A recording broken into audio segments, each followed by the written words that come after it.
अच्छा देखो 10 class question है हमारा 6.3 क्लास 10 और क्वेश्चन है इसमें हमारे पास 7 question paper point of view से भी बहुत इंपॉर्टेंस रखता है।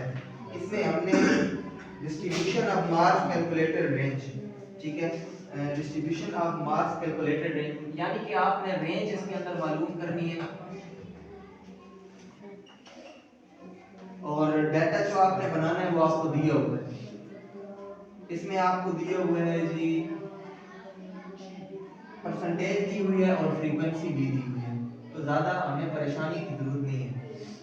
देखो ये हमें दी हुई है मार्क्स, परसेंटेज और ये हमें दी हुई है तकरीबन फ्रीक्वेंसी, ठीक हो गया। अब इसमें ये जो क्लास है वो है 31 to 40, 41 to 50, 51 to 60, 61 to 70 and 71 to 75।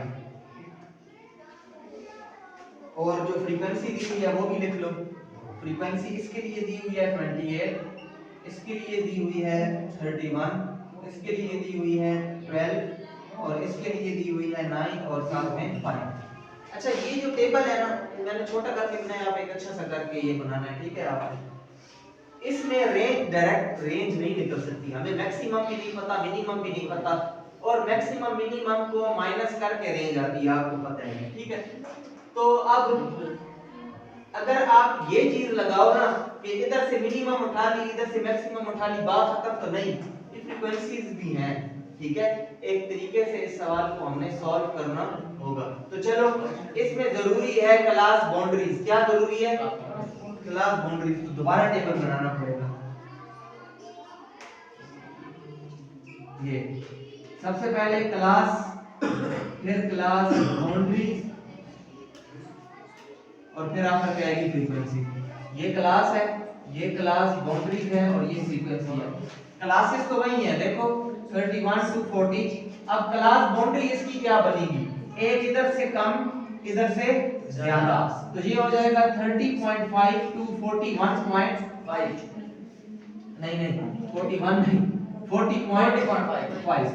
इधर से हो जाएगा, नेक्स्ट है 41 से 50 तक, तो ये कम करके 40.5 और ये 50.5। इस तरह ही ये क्लास बाउंड्रीज बनेगी।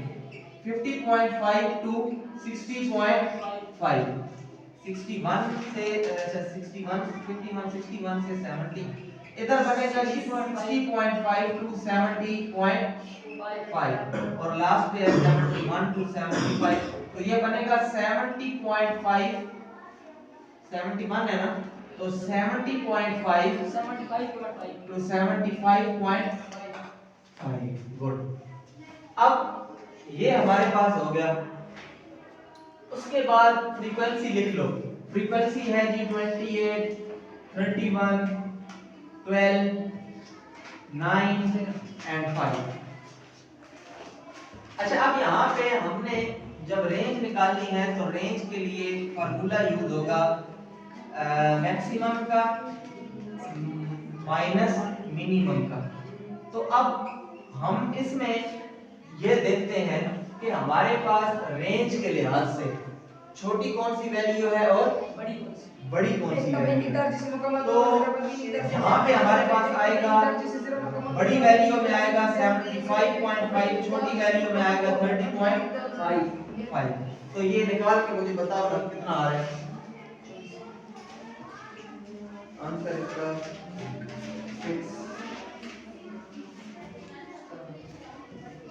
45 आ रहा है, तो वही है। मतलब ठीक है ना, 5 गया और 75 में से 30 गया तो 45 ही रहता है, आंसर ठीक है। अब एक और बात है, अगर हम ये काम करते डायरेक्ट के 75 में से 31 को निकालते तो कभी ये जवाब आता नहीं आता। बच्चे कहते ओ ये तो जवाब ठीक नहीं आ रहा, ठीक है, लेकिन उसके पीछे वजह ये थी कि अगर आपको टेबल मिले तो टेबल में जल्दबाजी नहीं करनी, टेबल में बनानी है क्या? Class boundary. शुरू वाला आधा कम और आगे वाला आधा ज्यादा, और फिर जब आप मैक्सिमम और मिनिमम रखोगे ना तो मैक्सिमम पे जो ये वैल्यू है होगी वही लेकिन आधा ज्यादा उसमें होगा, और मिनिमम पे भी वही होगी लेकिन उसमें आधा कम सर होगा। वो उसमें 0.5 माइनस करते हैं और बढ़ाते हैं। बढ़ाते हैं। तो ये आपके पास जो आंसर आ गया, इधर से हमारी 6.3 जो है वो कंप्लीट हो गई है। इंशाल्लाह नेक्स्ट 7 यूनिट स्टार्ट करेंगे और वो कल इंशाल्लाह।